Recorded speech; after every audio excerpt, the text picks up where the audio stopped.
सांगली शहरामध्ये गुंतवणुकीचा विचार करताय? कमर्शियल लोकेशन हवं आहे, स्वतःलाच व्यवसाय करायचा आहे किंवा नामांकित ब्रँड्ससाठी भाडे तत्वावर द्यायचं आहे?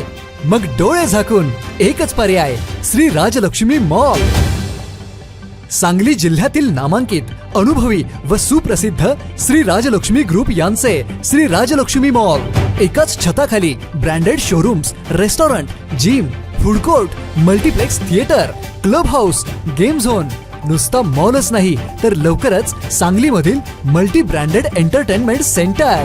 श्री राजलक्ष्मी मॉल मध्ये आपली गुंतवणूक करा आणि मिळवा प्रचंड परतावा आणि प्रचंड फायदा. श्री राजलक्ष्मी ग्रुप आता पुण्यामध्ये देखील.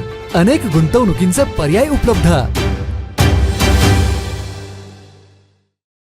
नमस्कार, प्राईम न्यूजमध्ये आपल्या सर्वांचे स्वागत. विट्यात निवरी नाक्यावर शनिवार दिनांक 28 फेब्रुवारी रोजी अमित अशोक सावंत, वय 36, व्यवसाय पानपट्टी, राहणार क्रांतिसिंह नाना पाटील पुतळ्याच्या मागे, यांनी आपणास कोयता चाकूने मारहाण केल्याची फिर्याद दिली आहे. आरोपी आशिष श्रीकांत देवरे, राहणार विवेकानंद नगर, व सूरज रवींद्र खांडे, राहणार कराड, जिल्हा सातारा, यांनी त्यांच्याकडील धारदार कोयता व चाकूने माझ्या डोक्यात, पाठीत, खांद्यावर, उजव्या हाताच्या बोटावर तसेच डाव्या भोवईजवळ, छातीवर गंभीर मारहाण करून जीवे मारण्याचा प्रयत्न केल्याची तक्रार दिली असून आरोपी प्रशांत उर्फ चिंगळ्या विजय गायकवाड यांनी ठार मारण्याची धमकी दिली आहे.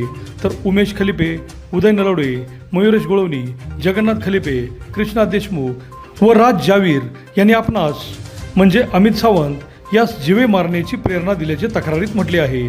जमिनीचा दिवाणी कोर्टात दावा चालू असल्याच्या कारणावरून ही मारहाण झाल्याचे तक्रारीत म्हटले आहे. अमित सावंत हा ओमश्री हॉस्पिटलमध्ये दाखल असून तिथूनच तक्रार दिल्याचे समजते.